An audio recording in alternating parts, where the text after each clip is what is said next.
Donc en fait, d'un côté, on a des coachs qui avaient des super résultats mais qui se tuaient à la tâche. De l'autre côté, on avait des formateurs qui avaient aucun résultat parce qu'en fait, les gens achetaient mais suivaient pas les formations. Et en fait, le marché des deux côtés s'est dit au même moment, mais on pourrait faire un truc, on pourrait mélanger tout ça. Et donc, on a des formations sur des gros sujets avec de l'accompagnement. Et l'accompagnement crée la complétion, crée la scalabilité et on arrive à des offres du coup qui marchent beaucoup mieux sur le marché à long terme, qui ont beaucoup plus de valeur et c'est ce que le marché demande en fait. En 2025, est-ce qu'il vaut mieux faire du coaching, de l'accompagnement ou de l'infoprenariat, de la vente de formation pour toi? C'est la même chose parce que le marché il a évolué. Avant, on avait d'un côté les infopreneurs qui vendaient la plupart du temps des formations à 47 ou 97 euros et de l'autre côté des coachs qui vendaient soit à l'heure, soit des programmes de coaching à 3000 euros où ils faisaient du one-one. Et en fait, les deux parties du marché se sont rejoints vers ce qu'on appelle les programmes hybrides d'accompagnement, qui sont des programmes comme le nôtre d'ailleurs, où tu as de la formation, de la communauté et de l'accompagnement, soit par le créateur, soit par son équipe. Et en fait, aujourd'hui, ce qu'on appelle coach sur le marché, ce qu'on appelle accompagnement et ce qu'on appelle infopreneur, c'est la même chose. D'ailleurs, foncièrement, nous, on accompagne autant de coachs, de thérapeutes, d'accompagnants ou d'infopreneurs qui ont envie d'aller sur une offre de formation à étiquette, une offre hybride, et donc de scaler leur activité avec ça. Et aujourd'hui, on a des personnes qui sont des coachs certifiés, qui font ça depuis 10 ans, qui viennent nous voir. On a des thérapeutes en cabinet qui viennent nous voir parce qu'ils veulent sortir du cabinet, tu vois, et faire une vraie offre d'accompagnement thérapeutique. Mais on a aussi des formateurs, en fait, qui décident de passer de l'infoprenariat classique à 47 euros à la formation hybride pour monter leur prix et pour pouvoir toucher leur marché à plus grande échelle et avoir un métier plus fun au quotidien. Et globalement, nous, tous ces métiers-là, et les consultants et les freelances avec d'ailleurs, on les amène dans la même direction. On les amène dans l'offre d'accompagnement hybride dite à étiquette, premium, appelle ça comme tu veux, où globalement on va les aider à packager une offre qui sera relativement chère pour des personnes très précises et avec dedans de la formation, de la communauté et de l'accompagnement. Parce qu'aujourd'hui c'est les offres qui ont le plus de valeur sur le marché et tu vas voir qu'il y a tout le marché qui est en train de converger vers ça et ça m'étonne pas du tout. Et si avant il y avait beaucoup de silos qui étaient très cloisonnés, c'est plus le cas aujourd'hui en fait. Qu'est-ce qui fait que c'est ces offres-là qui ont le plus de valeur sur le marché? Parce qu'on sait que le coaching seul prend beaucoup de temps, donc les coachs ne peuvent pas scaler. Et à côté de ça, la formation, je crois que le taux de complétion d'une formation seule sans accompagnement, je crois que c'est 7%. Donc en fait, d'un côté, on a des coachs qui avaient des super résultats mais qui se tuaient à la tâche. De l'autre côté, on avait des formateurs qui avaient aucun résultat parce qu'en fait, les gens achetaient mais suivaient pas les formations. Et en fait, le marché des deux côtés s'est dit au même moment, mais on pourrait faire un truc, on pourrait mélanger tout ça. Et donc, on a des formations sur des gros sujets, avec de l'accompagnement. Et l'accompagnement crée la complétion, crée la scalabilité, etc. Tu vois. Et on arrive à des offres du coup qui marchent beaucoup mieux sur le marché à long terme, qui ont beaucoup plus de valeur, et c'est ce que le marché demande en fait.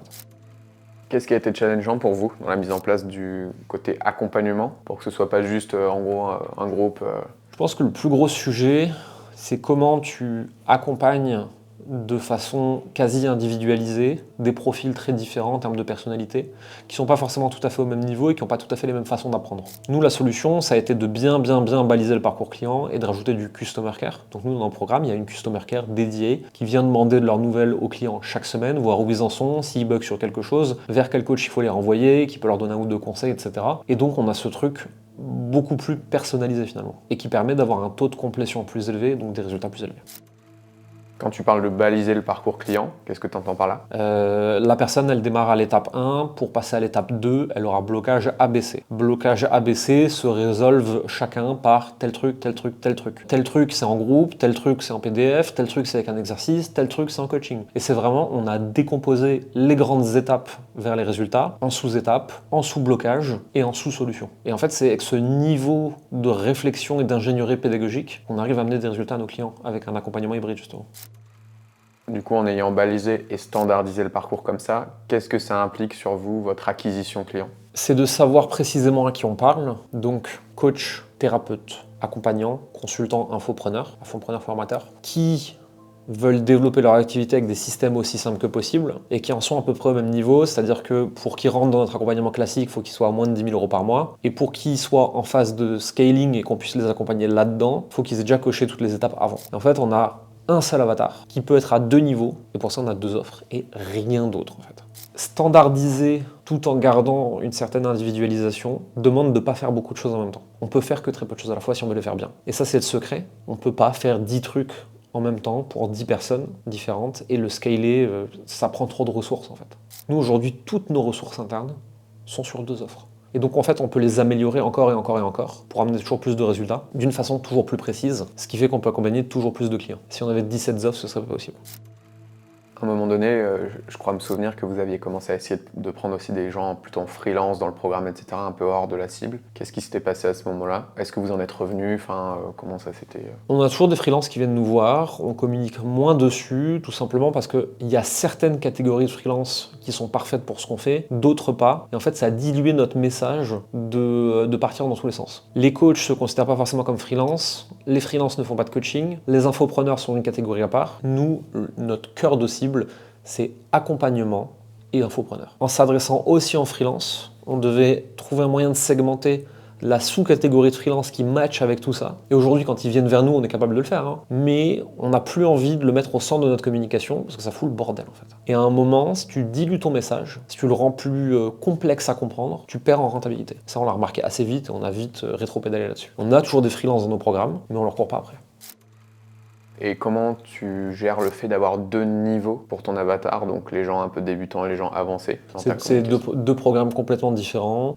Aujourd'hui, les coachs, les sales, les CC, toute l'équipe Colin Publishing sont capables de les segmenter et de savoir qui va de quel côté. Donc en fait, en faisant le diagnostic lors du premier entretien, on est capable très vite de savoir vers où ils doivent aller et de les orienter vers la bonne solution dans notre écosystème. Et dans ton marketing, du coup, Notre marketing, il essaie de se placer au-dessus de ça.